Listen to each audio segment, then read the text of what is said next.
बिस्मिल्लाहिर्रहमानिर्रहीम। अस्सलाम वालेकुम नाज़रीन, मैं हूं मियां मुनव्वर हुसैन। आप देख रहे हैं मेरा यूट्यूब चैनल एग्रीकल्चर इन्फो पीके।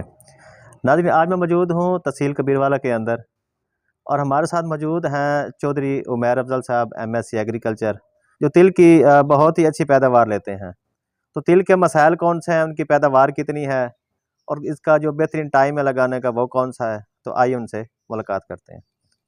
अस्सलाम वालेकुम जी। वालेकुम अस्सलाम जी, कैसे हैं आप? ठीक है। अल्हम्दुलिल्लाह सर।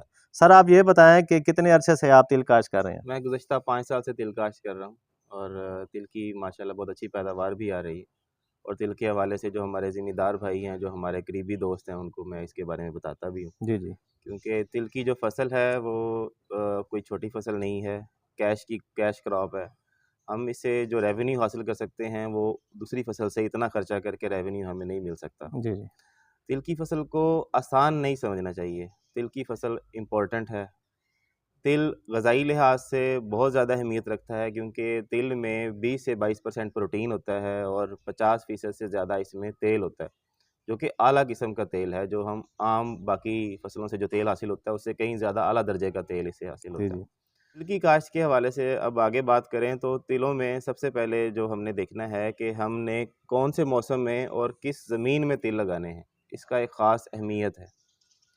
तो ये अब जो है ये रहनुमाई आप भी अब हमारे पास बैठे हैं, तो हम आपको इंशाल्लाह इस प्लेटफ़ॉर्म के तहत हम अपने तमाम ज़िम्मेदार भाइयों को बताएँगे। सर पहला क्वेश्चन ये है कि इसका जो बेहतरीन है टाइम लगाने का वो कौन सा है?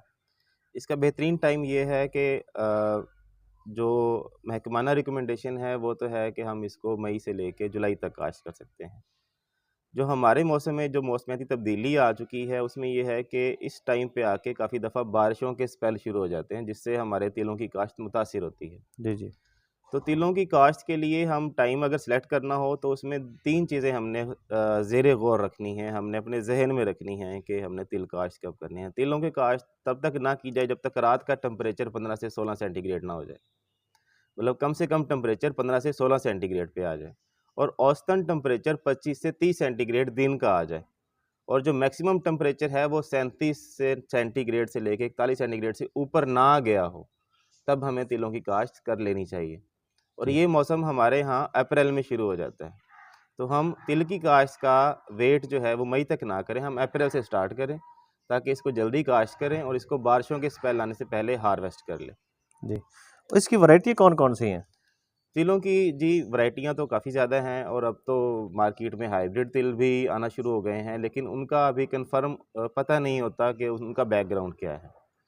जो इसकी रजिस्टर्ड वैरायटीज़ हैं उसमें TIL 18 है जो कि शाखदार है, उसमें TS 6 है और TS 5 है सॉरी, और उसमें जो ये भी शाखदार वैरायटी है।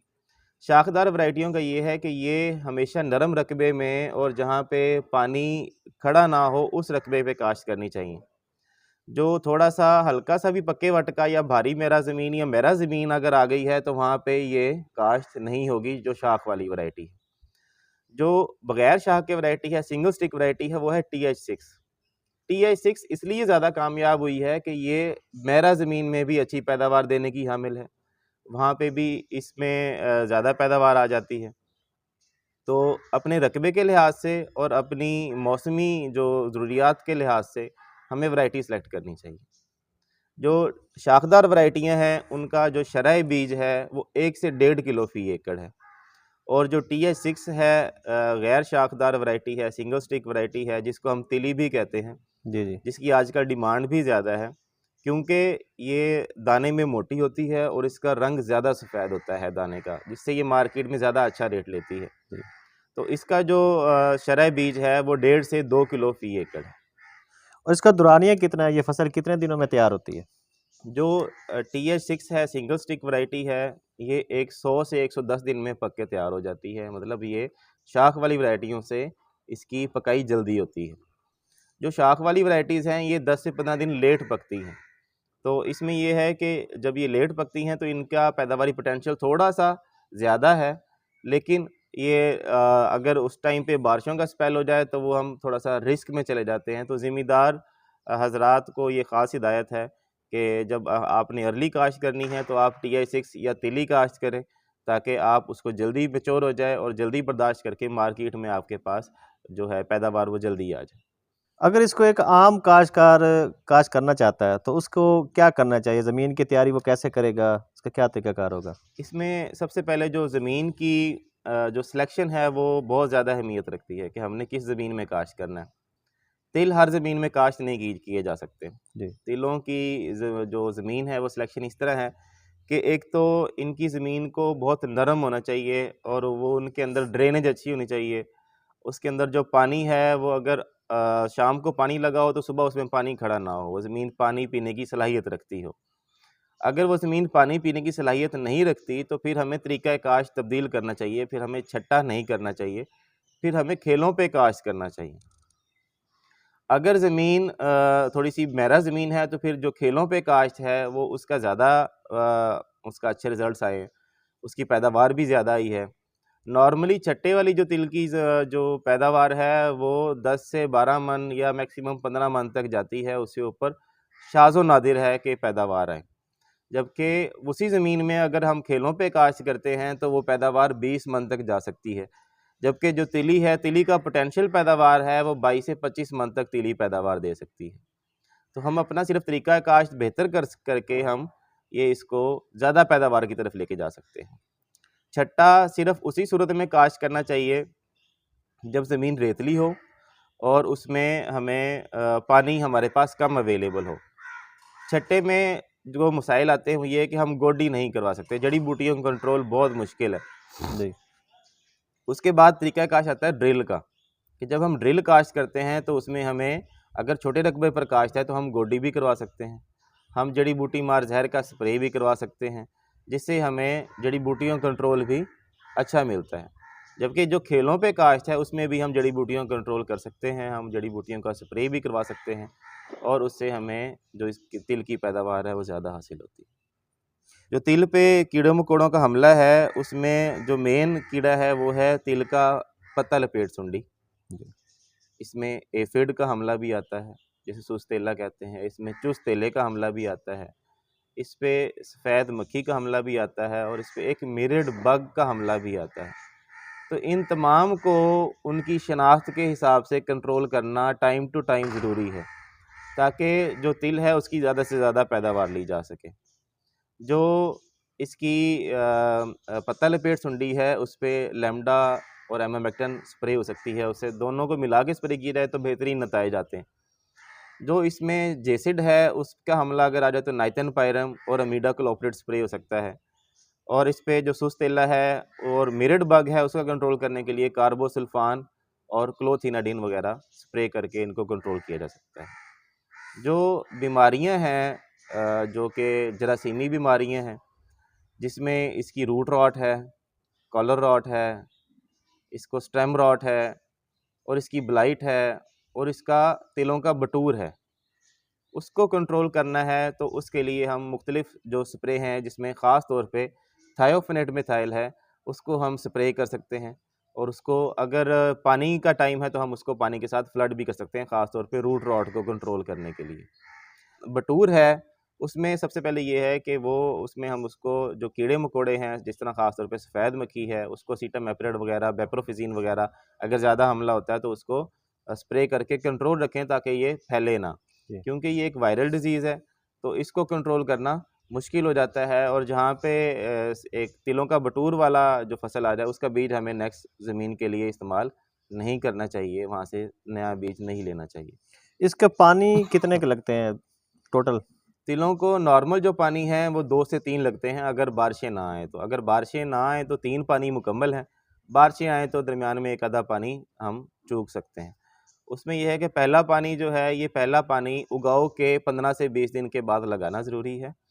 दूसरा पानी फूलों के आने पर लगाना ज़रूरी है और तीसरा पानी जब इसकी फलियां बनना शुरू हो जाएं। और इन तीनों पानी के साथ जो खाद का शेड्यूल है वो ये है कि जो इसमें डीएपी सबसे ज़्यादा ख़ास अहमियत रखती है, फास्फोरस वाली खाद।